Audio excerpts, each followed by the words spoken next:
Ontem nós aprendemos que riqueza é de Deus. Sim ou não? Ontem nós aprendemos que todos os recursos para a riqueza já foi colocado aonde? Na terra. Qual recurso tem na terra para a gente prosperar? Água, petróleo, floresta, minérios, tantas... Nossa, viu o homem da água? Já mudou o homem da água?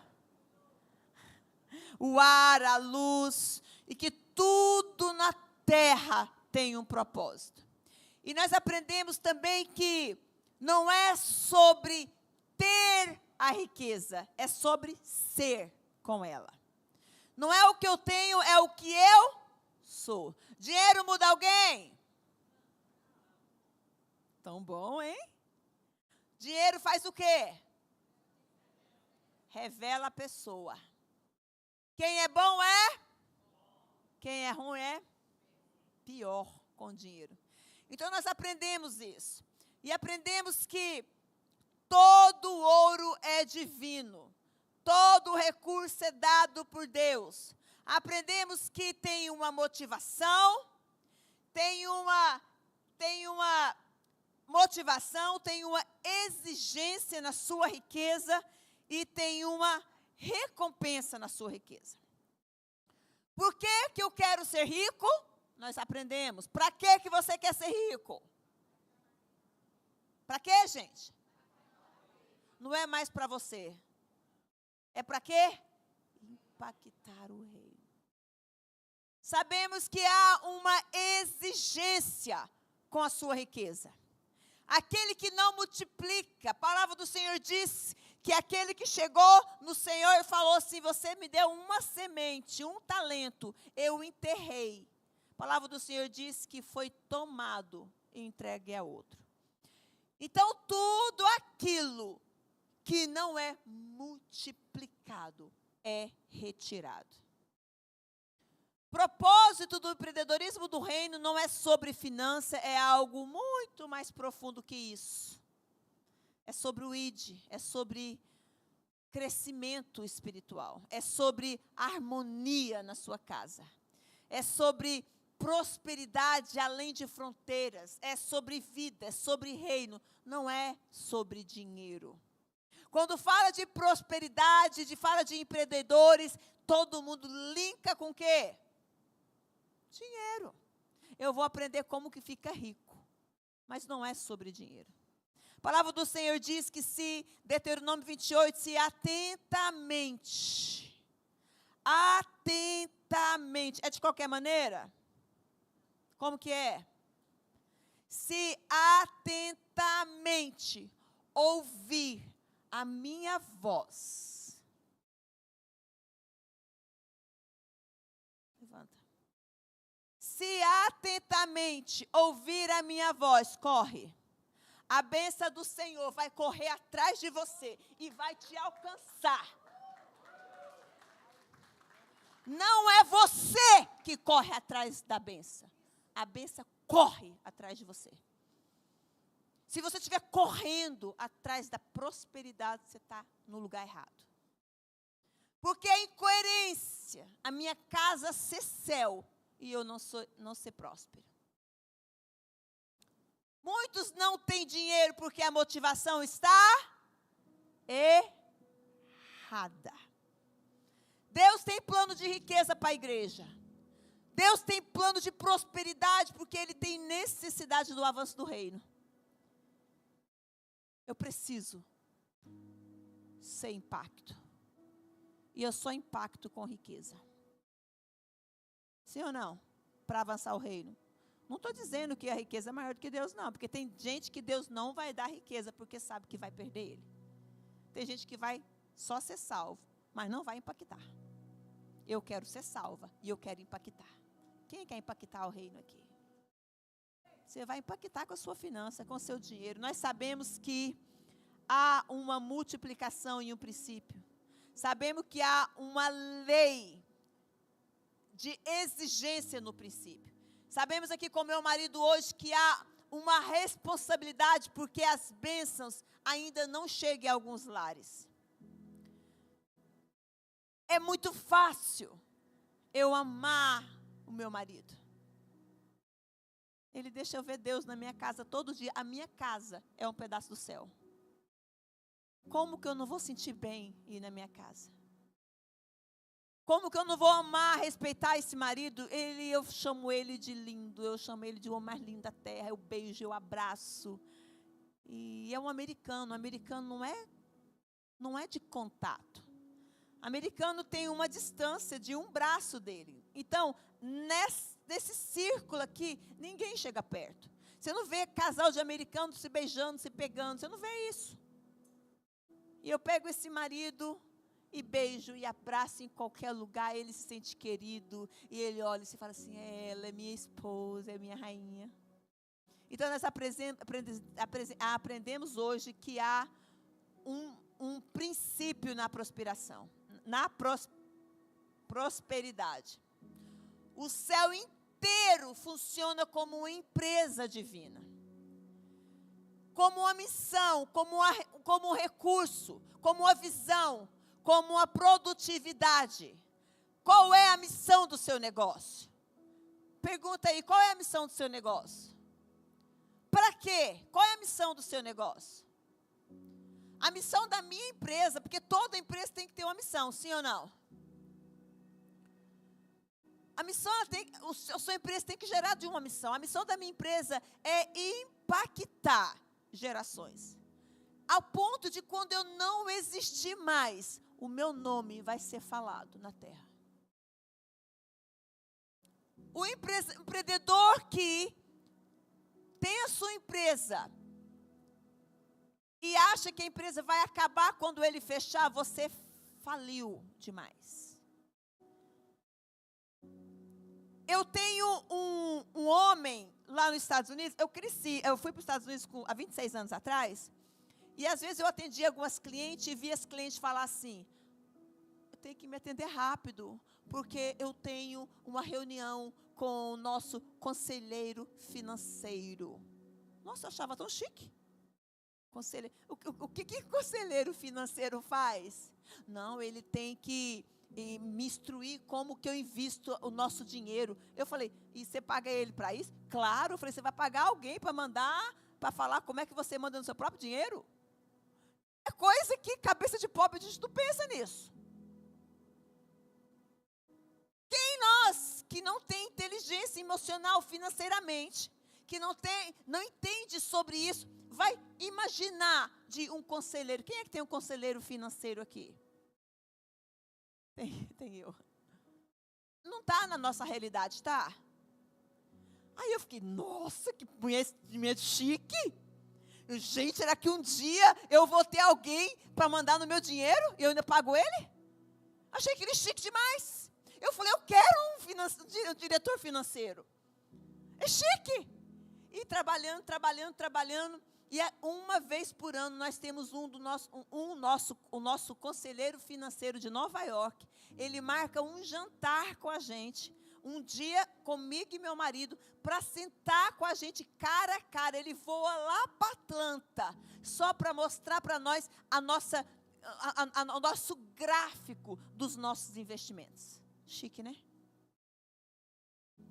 A gente tem uma conta que o meu marido abastece a conta. Eu tenho que colocar $100 mil esse mês. Eu tenho que colocar $1 milhão esse mês. Por quê? Porque o nosso conselheiro financeiro está precisando movimentar nas bolsas. Que chique. Chique demais. E eu falei, e agora? E como que isso funciona? E eu sentei com ele esses dias e eu falei para ele assim, então quer dizer que quando eu vender as coisas, eu posso pegar o dinheiro e colocar aqui nesse investimento para me continuar tendo o meu estilo de vida hoje? Ele disse assim, não, você não precisa vender sua empresa para manter o seu estilo de vida. Eu falei, como assim? Você pode deixar ela aí. O que você ganha hoje nas bolsas, quando você tiver 85 anos, você vai estar fazendo isso, tudo projetado. coisa que a nossa cabeça não entende. Projetar o seu futuro. O que você tira todo ano de investimento, de missão, vai continuar. E quando você fizer 80 anos, 90 anos, você ainda vai ter isso aqui de acordo com o movimento da renda. Eu fiquei, uau! Projetando o seu futuro. E quando você for, você tem tudo isso no testamento, que o seu filho vai ter isso, sua neta vai ter isso, a base missionária vai ter isso. Tudo projetado. Isso é administração. Preparar para o dia mau. Preparar para os 7 anos de seca. A palavra do Senhor fala que você tem que cultivar, trabalhar, arrancar da terra. Se preparar. E eu virei para o meu marido e falei, eu não preciso vender as lojas. Ele disse, não, você não precisa vender a loja. You told me I don't need to sell the stores. Para manter a nossa vida hoje, amor, só os investimentos nos segura. Eu entrei no choro. Por que eu sou choroa, pastora? Fala para mim por quê. Pergunta aí por que eu chorei. Porque eu falei, meu Deus, eu não vou fechar os poços da minha equipe que me colocou aonde eu estou. As minhas funcionárias de 10, 15, 17 anos que estão ali cultivando a minha terra todo dia. Trabalhando, eu estou fechando, ela está lá, eu não preocupo se o cano estourou, se o vaso entupiu, se a cliente caiu, se alguém está sendo processado, eu não preocupo com nada, eu tenho a minha equipe. Eu falei, meu Deus, eu não vou fechar a minha empresa para me aposentar, porque não é a meu respeito. Meu Deus, que maravilha! Eu vou deixar o poço aberto para continuar. E aquelas gerentes que estão comigo muito tempo, filha, eu estou saindo, mas aqui está o seu poço. Pode continuar a beber. É para isso que Deus vai te dar riqueza. Para quando você for, ainda tem gente bebendo no poço. Palmas para o Senhor Jesus por isso. E meu marido, ele é extremamente organizado e sério com isso. Ele é neto, é filho adotivo, que ele é adotado. Ele é filho, tirou a hora? A hora está aqui, né? Gente, já são quase 9 horas. Eu nem comecei. Quem quiser ir embora está abençoado, viu? O meu marido, ele é adotado. E ele cresceu, o avô dele era piloto na Segunda Guerra Mundial. Então, ele voava contra a Alemanha. Então, os Estados Unidos entrou na Segunda Guerra. Então, a mãe dele cresceu na época da recessão. O que é recessão? Crise, medo. Entrou a Guerra Fria. Vai chegar uma bomba, não podemos gastar dinheiro, temos que ter reserva, temos que guardar tudo. Então a minha sogra tem seguro até para a dentadura que vai cair. Ela tem seguro para tudo. É uma mulher extremamente preparada, meu sogro extremamente preparado para o dia mau. E lá tem um seguro que chama 777. Te lembra alguma coisa? 777. Seguro de comida.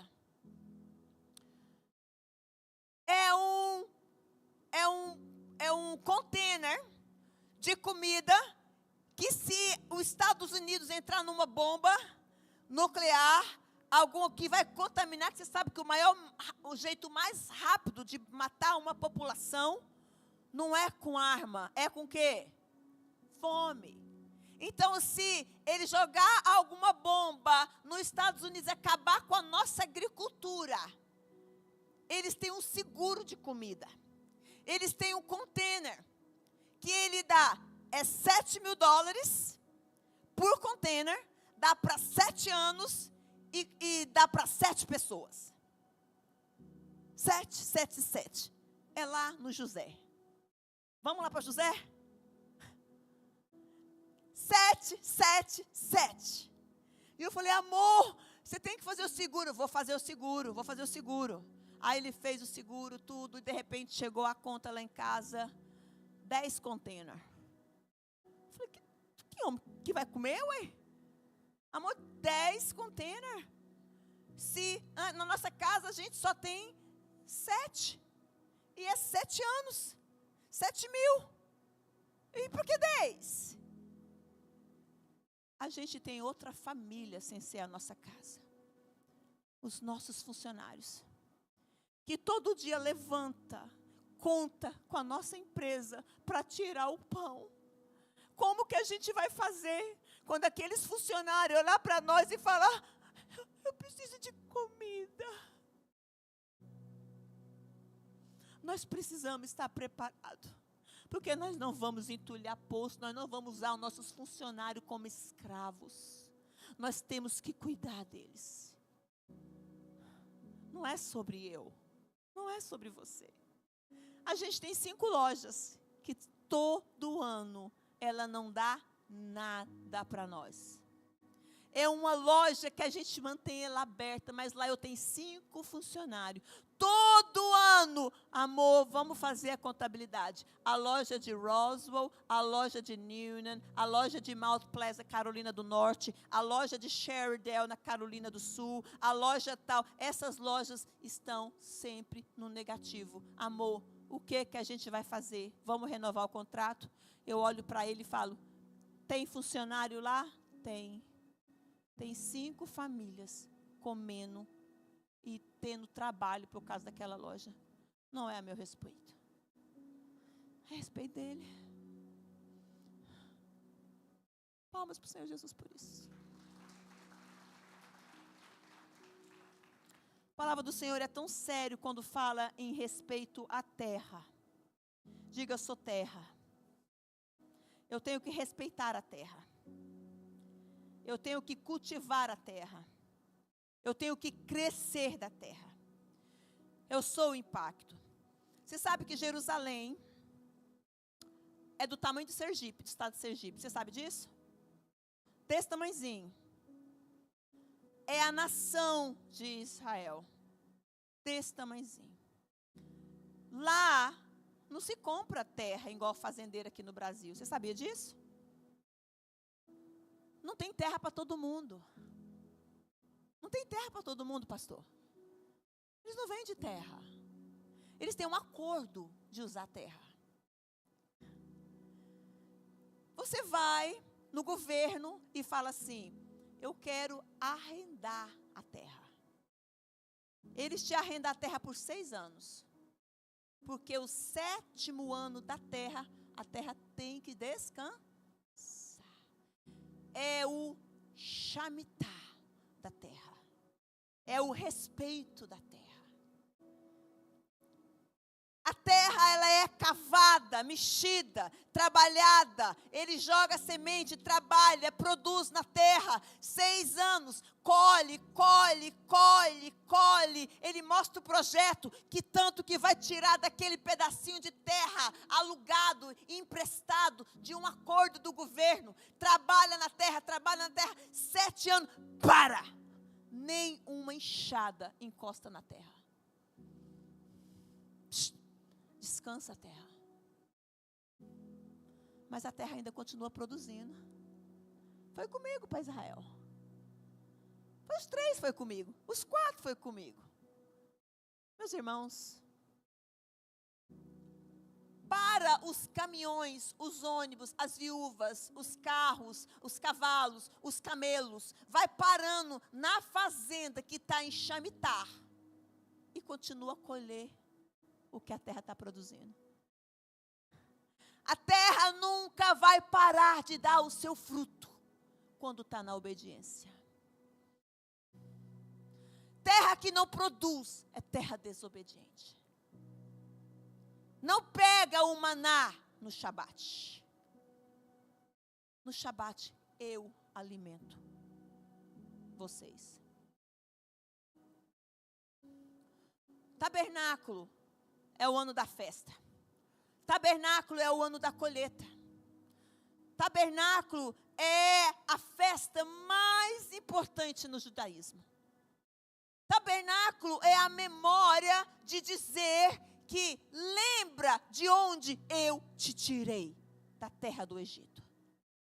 Eu te tirei da terra da escravidão e da passagem, indo para a terra prometida. Você vai dormir em barracas. Então a festa do tabernáculo também é conhecida como a festa da colheita. É também conhecida como a festa da cabana. Você chega lá, na festa do tabernáculo, os judeus saem tudo para fora e vai dormir em uma cabana. Eles fazem a cabana de fora e vai 7 dias dormir dentro da cabana. Sem teto, pastora Sumaia. Não tem teto. Eles deixam o teto aberto. Por que não tem teto?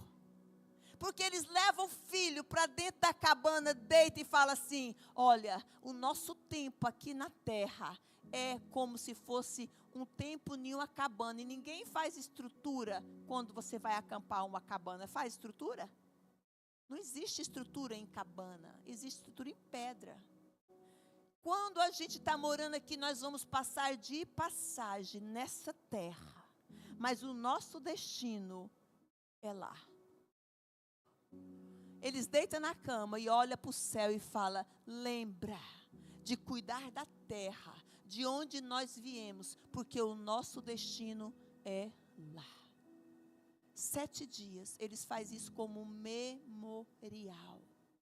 E enquanto estiver nessa terra, produza, multiplica, impacta a terra. Palmas para o Senhor Jesus por isso.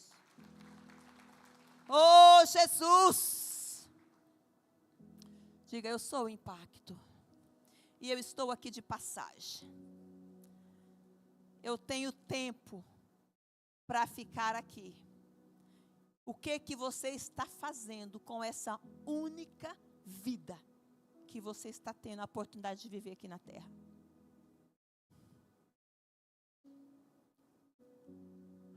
Para ser um empreendedores de reino, primeira coisa, mudar mentalidade. Repete comigo: mudar mentalidade. Para crescer o meu negócio, eu preciso de uma coisa, de time. Preciso duplicar no outro aquilo que Deus entregou em mim. Preciso trabalhar para multiplicar, porque ninguém cresce sozinho. Você não vai fazer dinheiro sozinho. Você não consegue. Porque se você ficar doente, acontecer qualquer coisa, acabou o seu dinheiro. Você precisa multiplicar. Administração.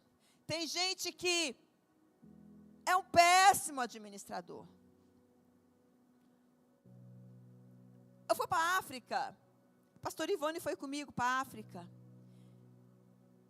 A gente chega lá, existe um monte de casa feita até aqui a parede. Eles fazem a estrutura da casa e levantam a parede até aqui. Um monte. E eles do lado da parede, dormindo numa casa de barro. O dono da terra, o dono da casa, morando na casa de barro. Não entende? Por que acontece isso na África? Eles não têm ideia de administração. Às vezes eles recebem alguma coisa, eles juntam algum dinheiro e eles têm tanto medo da casa cair em cima deles, porque morrem muitos africanos com a casa de mapote, de barro, que cai em cima deles. Quando eles pegam o dinheiro, eles colocam mais ou menos 1 metro de concreto na base. Eles gastam o dinheiro tudo na estrutura. Quando a parede chega aqui, acabou todo o dinheiro. E você vê as casas criando mato, cheio de mato, os matos comendo as paredes. Você fala: meu Deus, que maldição da terra dos descendentes de Caim. Como não respeitou a terra? E a terra está comendo, e a maior incoerência da África, que o maior diamante do mundo, o amarelo, está no chão africano. A maior riqueza está 7 palmos. dos africanos que estão morrendo em cima da terra. É forte isso. Cegueira, falta de administração. Eles sonham com a riqueza da terra, enquanto eles dormem em cima do maior diamante da terra. A igreja está dormindo em cima de algo muito poderoso, que é o impacto. Você está perdendo o impacto. Você está perdendo a oportunidade de impactar a terra, por causa do escurecer do entendimento. A administração. Propósito. A administração, propósito. Eu estou cansada. Estou até olhando o horário, eu nunca fiz isso, pastor.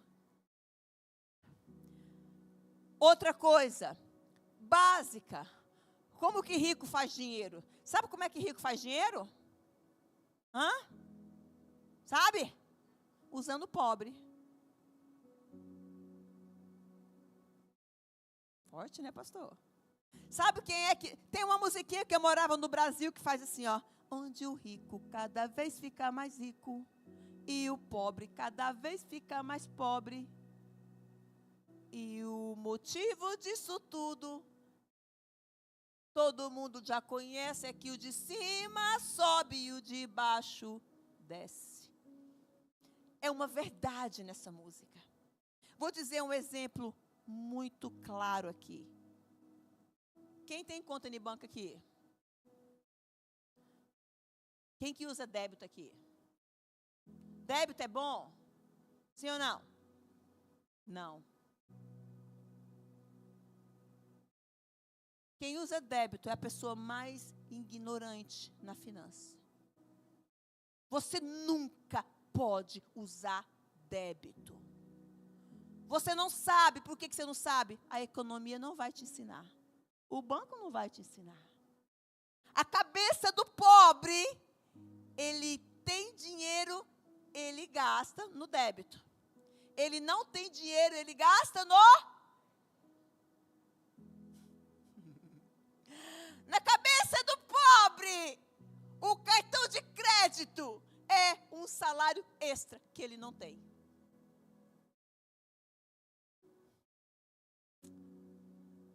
Eu entrava no avião, quando eu não entendia isso, com a minha malinha, e ia lá para o fundo do banco. Lá, você está lá na porta do banheiro. E eu passava na primeira classe, aquelas madames deitadas, tomando champanhe, margarita, tomando mimosa, e aquelas aeromoças todas lindas, chamando elas pelo nome, dando cookie, e eu ficava olhando, e eu pegava minha malinha, ia lá para o banheiro. Eu falei, como que esse povo tem esses bancos? Eu olhava o preço da passagem, eu não dava conta de comprar nunca. Eu falei, eu não consigo comprar uma passagem dessa. Aí eu descobri que aquelas patricinhas viajam tudo de milha. Eu falei, como? Eu faço um monte de viagem internacional, eu não compro passagem. Quem paga minhas passagens é quem usa cartão de crédito como fonte de segunda renda, quando vocês não têm. Porque quem está atolado no cartão de crédito, tem mês que você paga só o mínimo. Você paga juro. American Express não faz dinheiro comigo no meu cartão de crédito. Porque eu uso o cartão de crédito como se ele fosse débito. Por quê? Eu passo o cartão de crédito. Quando você passa cartão de débito, o dinheiro não está na conta. Por que você não pega o dinheiro e paga na hora o cartão de crédito? O dinheiro já está lá. A cabeça do pobre. Eu uso cartão de crédito porque eu não tenho dinheiro. Nunca mais, queridos. Você tem que aproveitar o que o sistema oferece e você não vai aprender isso em lugar nenhum. E nenhum rico vai te contar isso. Porque eu preciso de vocês pagando juro, pagando o mínimo, pagando as três, para me deitar na minha classe executiva. É triste, não é? Eu estou abrindo a cabeça de vocês aqui, porque eu também estava sentada aí. E eu acho que é orgulho. Vai pagar R$2.000, débito ou crédito? Débito. Que vômito. Eu vou comprar uma água, crédito ou débito? Crédito. Eles olham para mim, tadinha, não dá conta de comprar uma água.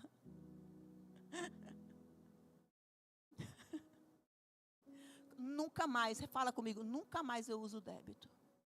Porque um dos princípios do crescimento do empreendedor é saber administração. Quem usa crédito como segunda fonte de dinheiro que você não tem, você é um péssimo administrador. Síndrome de pobre. Estou sem dívida no cartão, ele dá um piripaque. Ai, não estou devendo nada no meu cartão, eu tenho que achar alguma coisa para pagar em 10 vezes. Estou errada, queridos? Não, a irmã deu um grito ali. Eu tenho que achar uma dívida. Quando você está com o dinheiro na mão, tudo fica mais barato. Você abre um negócio, você não faz a administração de quanto que você vai gastar. Aí você abre a empresa e entra na dívida.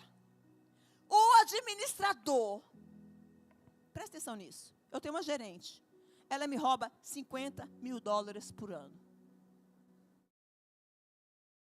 Ela me rouba $50 mil por ano. E ela trabalha comigo 8 anos. E você sabe, Andréia? Sei. Você mandaria ela embora? Sim ou não? Seja honesto, gente. Você tem uma empresa, uma pessoa rouba $50 mil da sua empresa. Você não ia mandar ela embora? Pergunta eu, por que eu não mando? Por que eu não mando? Porque ela está numa loja na Carolina do Norte. E a minha funcionária mais magra pesa 200 quilos. E lá são aquelas assim, bem assim, favelas. É um bairro muito pesado. Eu chego lá, elas vêm em mim assim, ó. Mostrando a metade da calcinha. E aí, eu morro de medo quando eu vou lá. Eu tenho medo, irmã. E quando uma fala assim, ó, eu estou sentada no meu escritório, na loja da Carolina do Norte, ela passa na porta. Quero falar com a senhora lá na cozinha. Gente, eu vou borrando. Eu morro de medo. E não só as minhas funcionárias, que são grandonas de 4x4, são todas minhas clientes. Todas as minhas marcas são reforçadas com ferro. E ela chega lá e fala assim, eu vou depilar minha mexereca. Eu morro de medo delas. E eu paro meu posto, eu tenho um posto, eu paro na porta. Elas falam assim, dá a chave aí que eu vou dar um rolê lá fora. Vai, filha, vai. E elas pegam meu carro e vai dar cavalo de pau no estacionamento. É uma loja super pesada. Mas essa minha gerente, ela consegue colocar as minhas 10 funcionárias no eixo. Todas, eu não consigo falar uma palavra em inglês com ela, que o inglês dela é... Eu não consigo entender. E ela consegue falar com todas as clientes, com todas as gerentes. Ela segura tudo no eixo. Eu falo, como que você segura isso? E a loja faz 1 milhão por ano. E eu não mando embora. Mas os 50 mil de prejuízo já está no meu orçamento de perda. Até o prejuízo tem que ser calculado. Faça contabilidade, fala amor. Então essa loja faz 1 milhão, paga todas as contas, funcionário, ela me rende 300 mil por ano. E nem na loja eu vou. Eu vou perder 300 mil por carro de 50, essa aí é a sua gorjeta. Então, no empreendedorismo, a gente tem que ter inteligência emocional e tirar a emoção do dinheiro.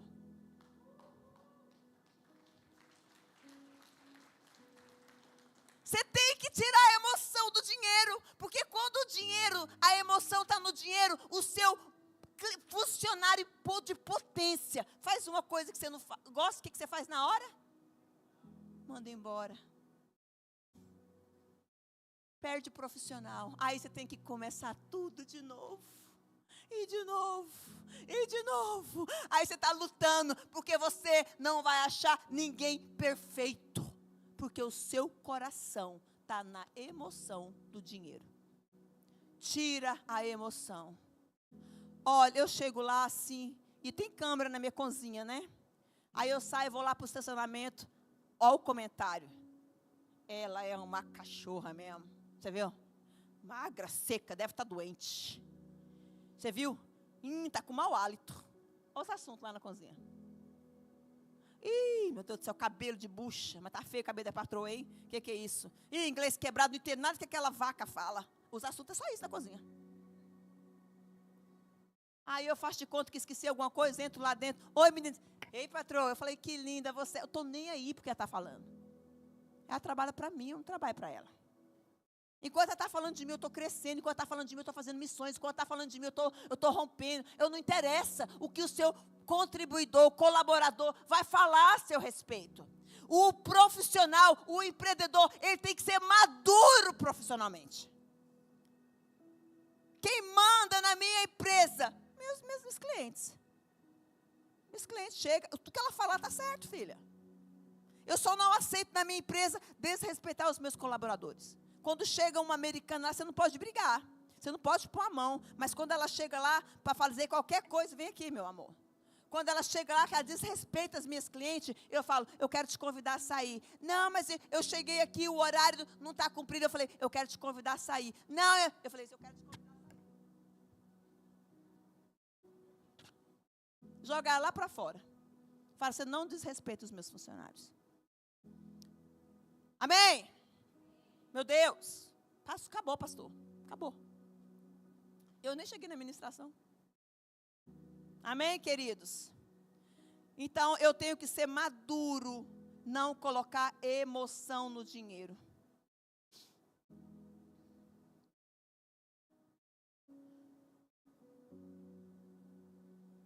Até meu computador cansou.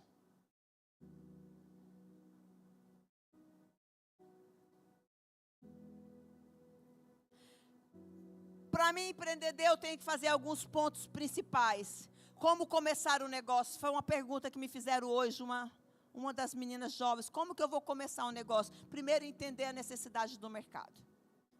O que está precisando ali no mercado? Qual é a necessidade do ambiente? Porque tem gente que quer fazer uma borracharia no lugar onde não tem carro.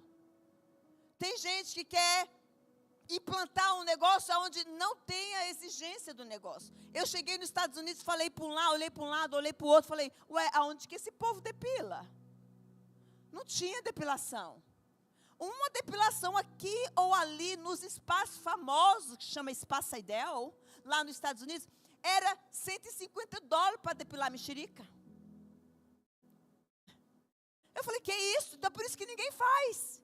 Então, tem uma necessidade na minha área. Eu vou identificar a área. Fui lá, abri, coloquei $35, de 150 para 35. E qual foi o resultado? Lotou. Mas aí eu tenho que adaptar com o ambiente. Para uma depiladora ser uma depiladora, ela faz quase um curso de enfermagem. Eu preciso ir para a escola 1 ano para descascar uma mexerica. 1 ano. Eu tenho que saber nutrição. O que tem a ver nutrição com cabelo? Eu tenho que saber doenças de pele, sanitação, física, química de produto. Eu tenho que saber todas, músculo, porque quando você faz a depilação, você faz uma massagem na perna, você tem que saber os músculos que você está ativando, você tem que saber as doenças que a pessoa tem, eu tenho que saber tudo para descascar uma mexerica. Você quer abrir seu negócio, mas você precisa se aprender, se profissionalizar, ser melhor. Eu tenho que saber tudo. Eu abri o negócio, identifiquei, e hoje temos 40 lojas. Lidar com pessoas, reconhecer, por exemplo, eu tenho uma gerente que ela é suja. E olha que minhas clínicas parecem um hospital, branquinho, né, pastora? Branquinho, limpinho, parece um hospital. E eu tenho uma gerente suja. Toda vez que eu vou suja. Aí eu falei, meu Deus, mas ela é a pacificadora do time.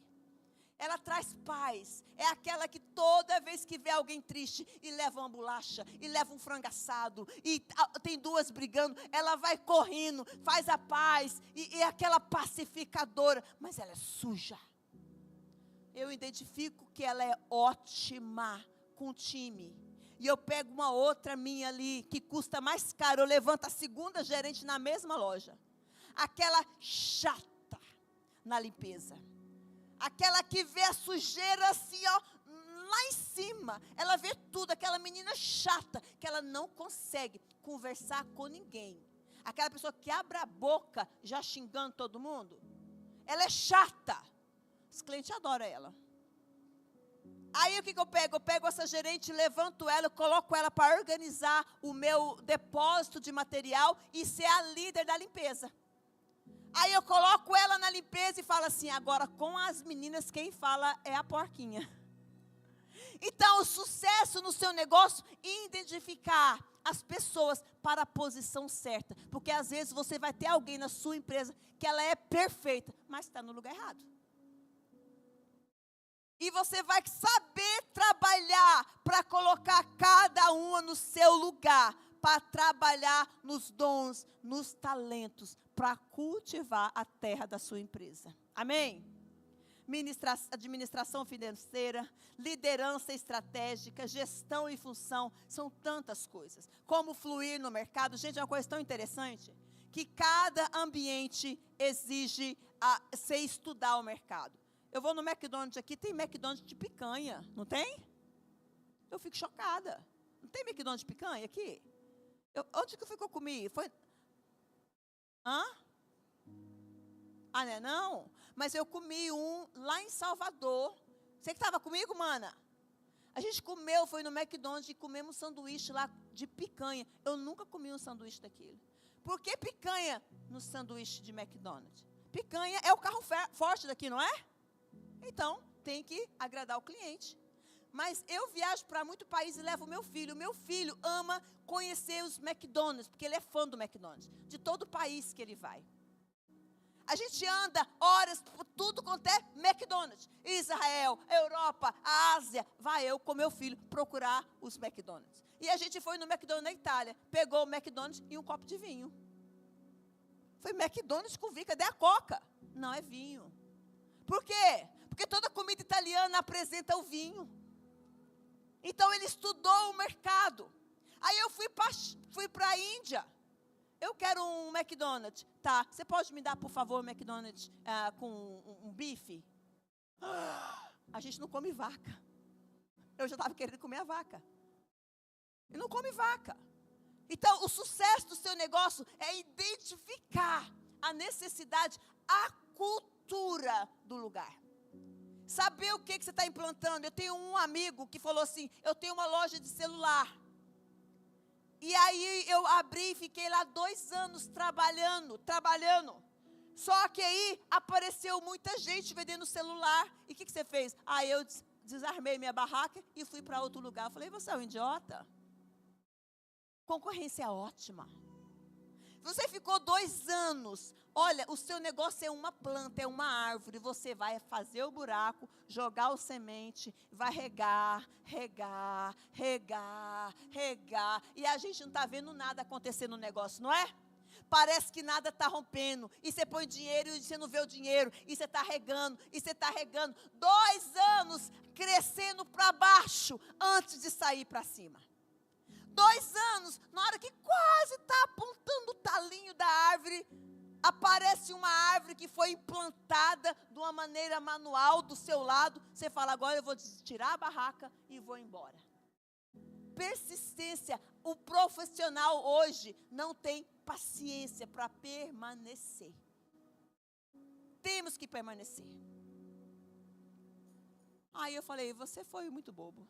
Agora você cresceu, o que eu faço? Eu estou do lado dos concorrentes. Eu amo concorrente. Não tenha medo dos concorrentes. 9h24, eu vou ter que terminar. Com as missões. Finaliza com as missões.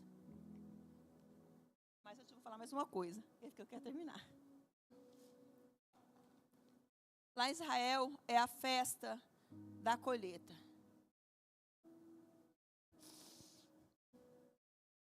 Sete meses no ano não chove em Israel. É seco. Pedra, deserto. Deserto. Seco. Quando é no tabernáculo, eles vão para a festa da cabana, a festa do tabernáculo, a festa da colheita, e eles vão entregar o melhor do fruto que conseguiu arrancar da terra durante a seca. Durante a seca. Não tem, mas eles conseguem arrancar o melhor e vai levar para o tabernáculo como sacrifício. De comer, distribuir, viver. E quando eles estão lá, no sétimo dia, o que eles estão fazendo? Pai, nós preparamos a terra. Nós rasgamos a terra. Nós honramos a terra. Jogamos a semente. Mas nós precisamos da chuva. E o judeu vai para lá, na seca. No dia do tabernáculo. E no último dia da festa, quem foi comigo? Chove. Palmas para o Senhor Jesus. É Deus dizendo, eu vi o cuidado que você teve com a terra. Eu vi o cuidado que você teve com a sua família. Eu vi o cuidado que você teve com o seu negócio. Eu vi o cuidado que você teve com os seus filhos. Então, a chuva do Senhor vai descer sobre a tua casa. Eu falei que eu vou terminar com o testemunho da missão. O nosso dinheiro sustenta base missionária. E uma das bases missionárias é o Amir. Quem já ouviu a história do Amir? Vocês arrepiou aí comigo, onde você está atrás? O Amir, ele faz parte da igreja perseguida. Ele é o nosso filho financeiramente. A gente sustenta ele financeiramente. Olha o impacto. Olha o impacto. E eu vou contar para você a história dele. Você quer saber? Rapidinho. A história de Amir era assim. Ele nasceu no Paquistão. Veio de uma família islã. O avô, o pai, os tios, os irmãos mais velhos, todos muçulmanos. E ele cresceu sendo islã, e ele foi para uma escola para aprender o Alcorão. O Alcorão é o livro que eles usam. O judeu tem a Torá, nós temos a Bíblia, e o Islã tem o Alcorão. Então, ele foi estudar o Alcorão, memorizar um Alcorão quase dessa grossura. Ele foi memorizar o Alcorão em árabe. Ele não fala árabe. E ele, por 3 vezes consecutivos, com 13 anos, ele ganhou 3 medalhas de ouro por recitar o Alcorão sem entender o Alcorão. Forte, não é? Eles são apaixonados, respeita a religião. E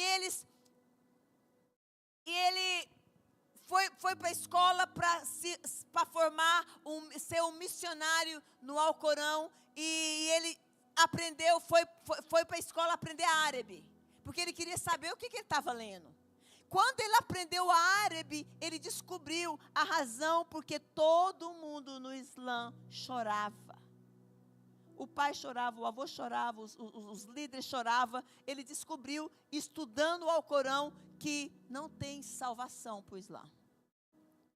A salvação deles, todos eles acreditam que quando eles morrem, eles têm que passar pelo julgamento, pagar os seus pecados para encontrar Allah. Então, quanto mais santo eles tentam ser na terra, menos tempo eles vão ter que ir para o julgamento. Então, por isso que eles oram 5 vezes por dia, não comem carne de porco, não tem sexo fora do casamento, não gostam de mentira, eles não fazem nada, porque eles querem se santificar ao máximo, porque eles acreditam que eles vão ter que morrer. A não ser que você vá para a escola de Hajj. Sabe o que é Iraj? A escola que ele se torna homem-bombas. Hã? Em português é de Iraj, né? Que fala? De Irajei. Então, eles acreditam que se eles morrer em nome do Alá, eles vão pular o julgamento e vai direto para o céu. Então, ele foi para a escola para se preparar para ser enviado para a missão de se estourar como bomba. E ele ficou lá, só que ele nunca foi chamado. Os amigos eram chamados, estouravam, morriam e ele estava lá. Até que ele foi dispensado da escola. Falou, você não vai ser chamado. Aí então ele decidiu ir para a Europa, para implantar mesquita na Europa. Ali então ele já era um apóstolo, um imã. Ele já era um apóstolo no muçulmano, de alta categoria. E ele foi enviado para implantar mesquita. Quando ele chega lá na Europa, ele foi trabalhar e ele conseguiu emprego numa panificadora e a mulher era crente. Eu vou trabalhar aqui, mas eu quero te dizer algo. Eu tenho que parar de trabalhar 5 vezes por dia, porque eu tenho que parar para orar. E eu não posso comer carne de porco. E eu não posso fazer isso por causa da minha religião. Então está tudo bem, amigo. Está tudo bem. Vou respeitar, pode vir. Deu emprego para ele. Ele ligou para os gerentes, para os líderes dele no Afeganistão. Vá. Porque é uma chance de você converter ela ao Islã. E ele entrou na empresa, na panificadora, com a intenção de ganhar ela. E ele está ali vivendo com Helena. De repente, a Helena fala, Ami, para de trabalhar. É a hora de você orar. E ele parava e orava. Ami, não come dessa comida, porque aqui foi encostado porco, você não pode. E foi apresentando. E ele olhava para ela e falou, como que essa mulher é tão boa? Ami, quando você for orar, ore por mim. E ele falou, sim senhora Helena, eu vou orar. Mas ela não sabia que no Alcorão estava mandando aniquilar. E eu dizia que orava por ela. Tudo bem, mas a oração de aniquilar. E ela cuidando dele, e ele falando, como que essa mulher é tão boa? Como que essa mulher consegue ser tão boa? Eu decorei o Alcorão. Eu não como carne de porco e eu oro 5 vezes por dia. E ela não. Como que ela consegue ser melhor que eu? Aí lá no Afeganistão, uma mulher tocou no copo de um imã, de um líder. Ela foi executada. Na época da pandemia, saiu uma menina que estava vestida com a burca. Sabe o que é burca? Aquela roupa preta. E apareceu pela burca. Está na internet. Apareceu pela burca a pontinha do cabelo. Ela está condenada à morte, porque ela apareceu a pontinha do cabelo. As mulheres no Afeganistão fizeram 5.000 mulheres, foram para a praça e arrancaram a burca, como um protesto contra o Islã. E ele dizendo, como que Alá não consegue perdoar a pontinha do cabelo? Como que esse Alá, que Alá é Deus de Abraão, Isaac e Ismael. Jacó é o israelita.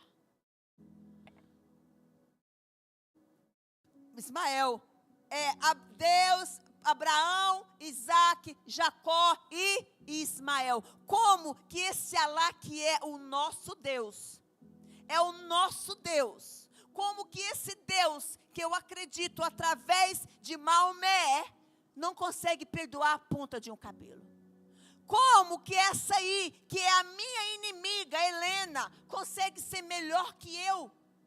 E ele entrou um conflito dentro dele. E ele ficou desesperado com aquilo.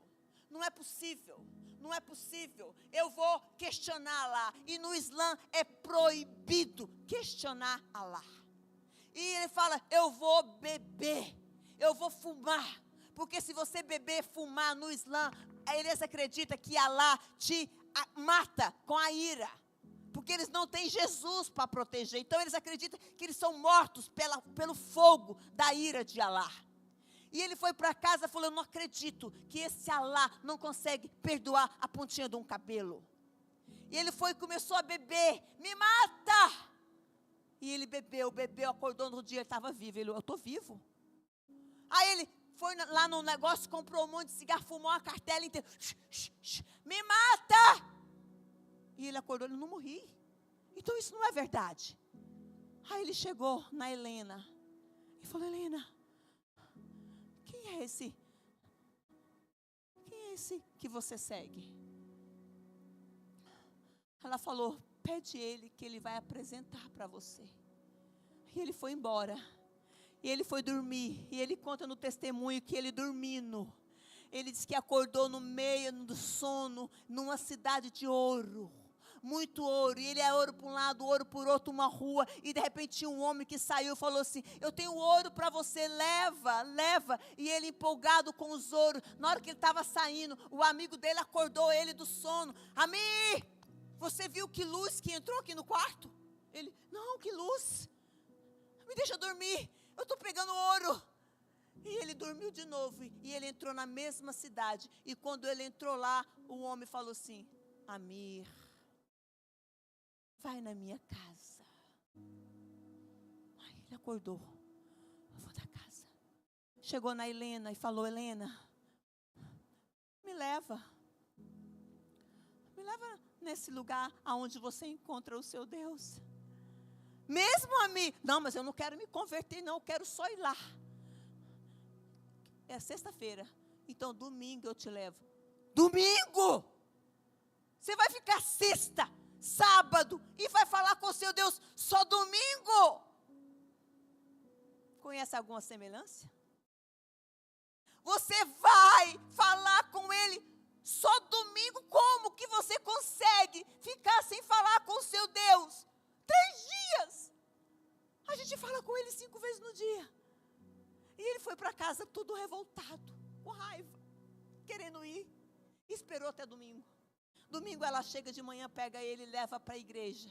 E ele chega na igreja, ele senta lá na pontinha, no último banco, com a vergonha, olhando assim, achando esquisito. Chegou lá e falou assim: essas mulheres estão todas na presença do Deus dele mostrando o cabelo. Como que elas mostram o cabelo? Gente, eles estão dançando. Como que eles estão?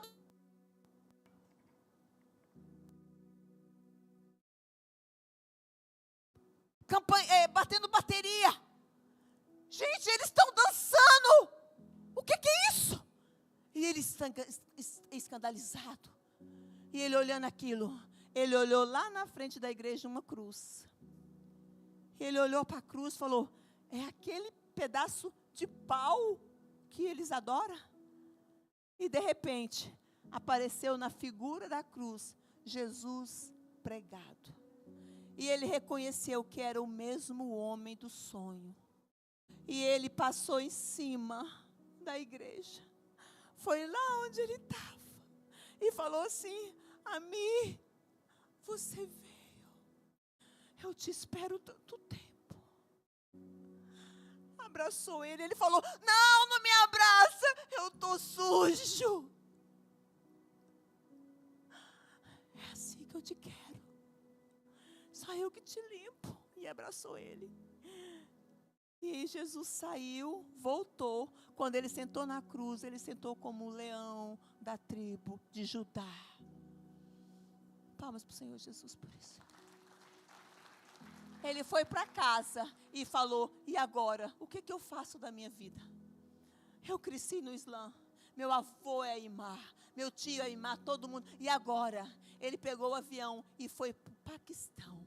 Sentou na mesa e foi contar para a família a experiência, o que aconteceu. O quê? Você está acreditando que Jesus é filho de Alá? Você está acreditando? Ele disse: eu não sei, mas eu não li no livro deles uma história que tinha um cego, que quando perguntou ele: quem te curou, você acha que ele é o filho de Deus? Ele: eu não sei, eu só sei de uma coisa, eu era cego, mas agora eu vejo. Pai, eu não sei se é o filho de Deus, mas eu me sentia sujo, mas agora eu me sinto perdoado. Eu não sei se é o filho de Deus, mas o que ele fez comigo, eu quero de novo.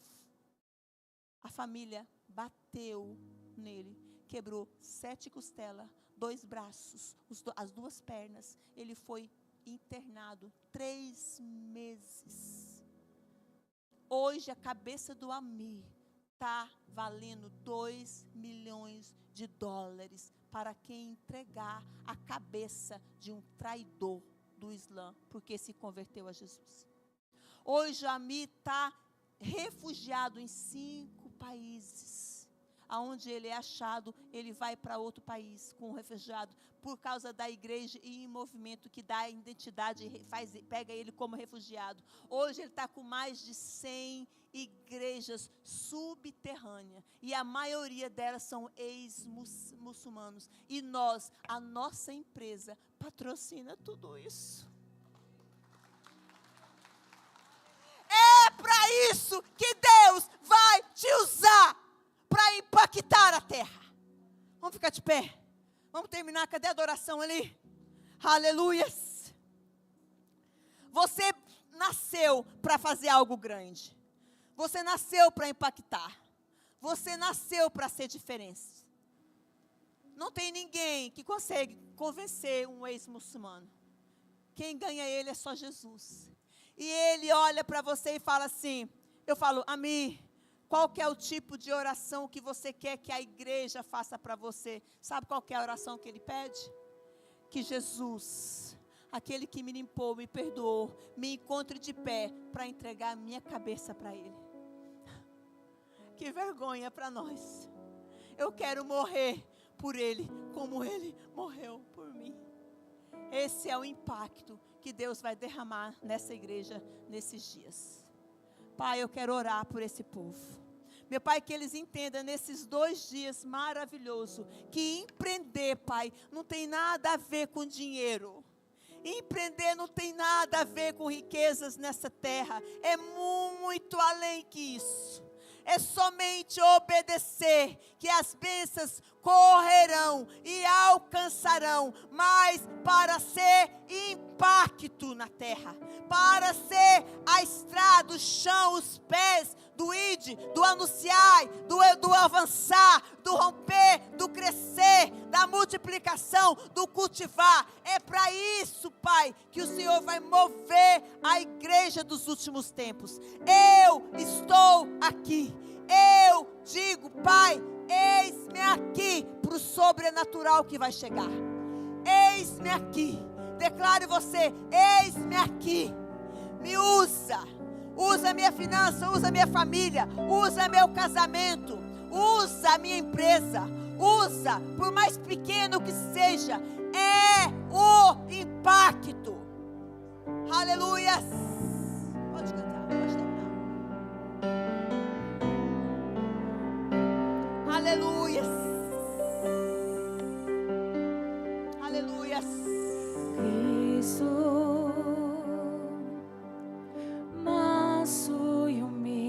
Pode sair daqui do mesmo jeito que você entrou. A mesa.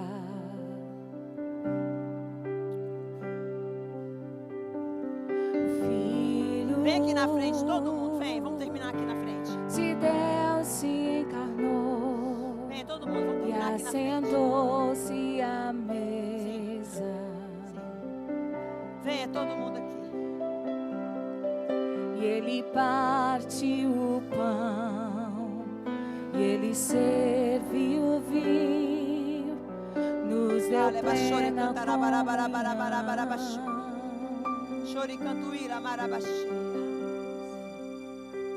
E o véu se rasgou. Queridos, presta atenção. Por que eu vim aqui? Por que eu estou testemunhando de tudo que eu estou vivendo? A palavra do Senhor diz que é importante testemunhar. A palavra testemunho em hebraico significa idut. Repete comigo, idut. Que significa a manifestação do reino na terra. Significa testemunho, é prova de que Deus faz. Testemunho é a certeza de que Deus tem o controle de todas as coisas. Idut, quando eles testemunham, eles acionam um agente específico, celestial, para dizer, eu vou fazer de novo.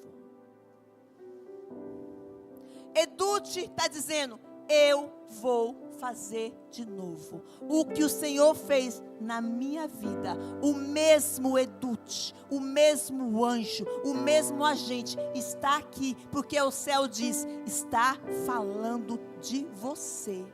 As obras que você fez, os milagres estão sendo mencionados, acendendo corações. Então eu vou fazer de novo no coração de quem crê.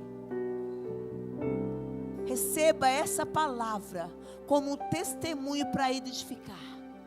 Aqui não existe nenhum pobre. Aqui só existiu alguém que estava distraído na mentira de um sistema. Você é poderoso na mão daquele que tudo pode.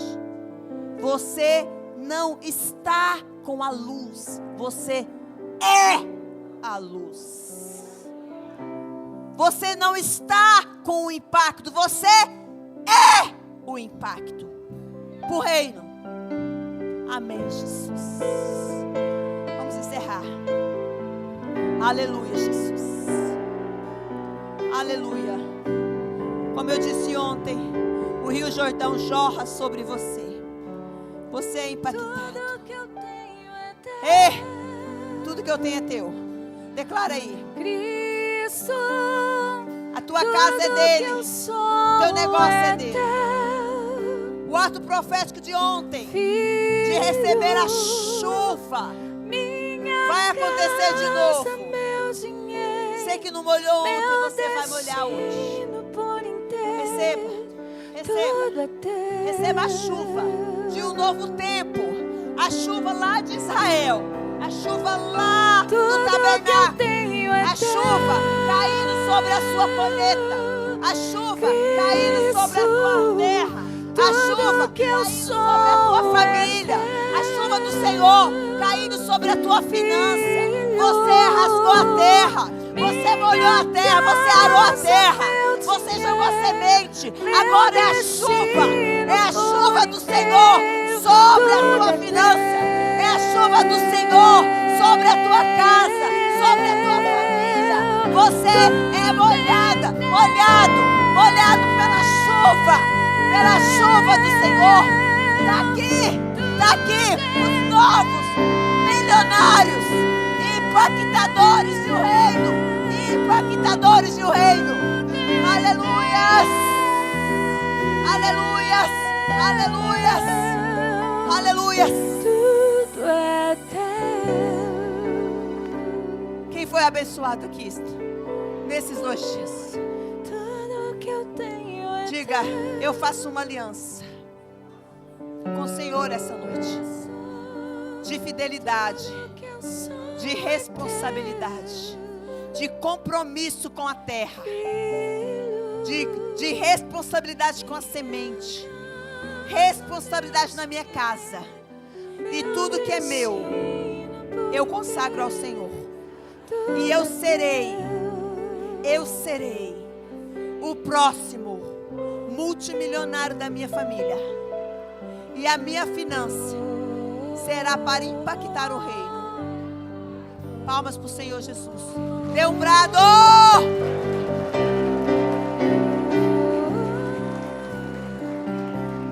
Aleluia. Queridos, já estamos encerrando. Eu quero que, se você puder, volte para o seu lugar. Nós vamos fazer um momento que nós fizemos ontem. Se você quiser abençoar esse momento, essa conferência, queria que você pegasse o envelope. Vamos estar passando o envelope para você fazer essa semente, para você fazer essa semeadura. Fica os nossos agradecimentos ao pastor Cris, pastor Andréia, pastor Ivone, pastor Clodoaldo, todos da família que acompanharam, todos os amigos, todos que estiveram empenhados nesse projeto, que trabalharam para essa conferência. Pode entregar o envelope. Se você quiser semear, quiser fazer uma semeadura, quiser fazer sua sua semeadura no reino para essa conferência, fique à vontade, tá? O QR Code. Muito obrigado a todos que estiveram trabalhando nesse projeto. Eu prometi para a pastora, isso aqui é dela.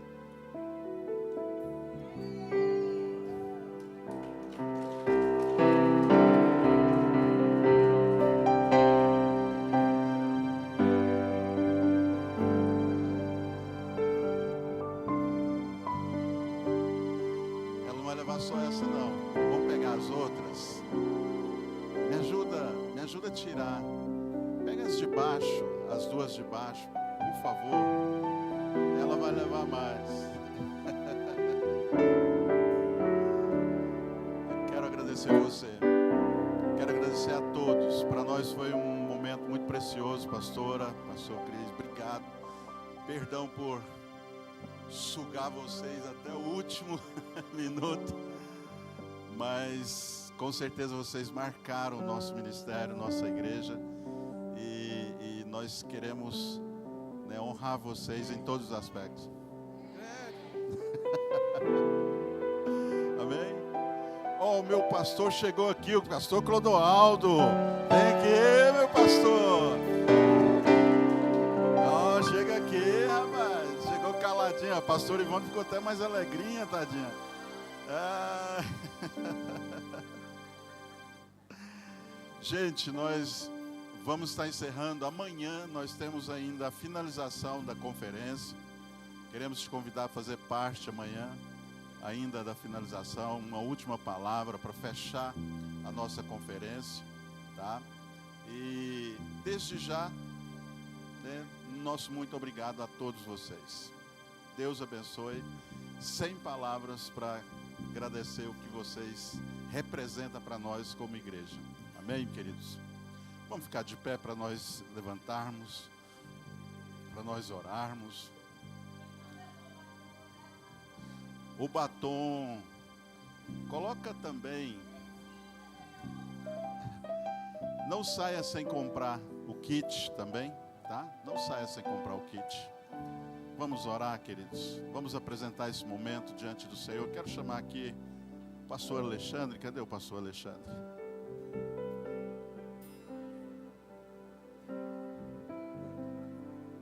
Dar uma saída. Pastor Divino, vem aqui orar, fazer essa oração para nós encerrarmos. Senhor, nós, como igreja, sentimos uma gratidão muito grande no nosso coração. O cuidado e o zelo que o Senhor tem tido, ó Pai, para com a Tua igreja, para com o Teu povo. Os ensinamentos, as instruções que o Senhor tem nos proporcionado. O nosso coração se enche de alegria.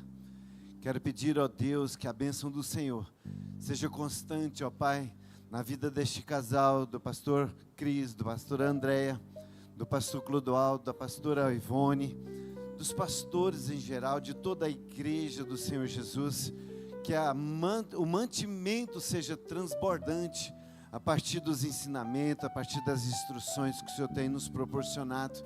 Se é para a gente acessar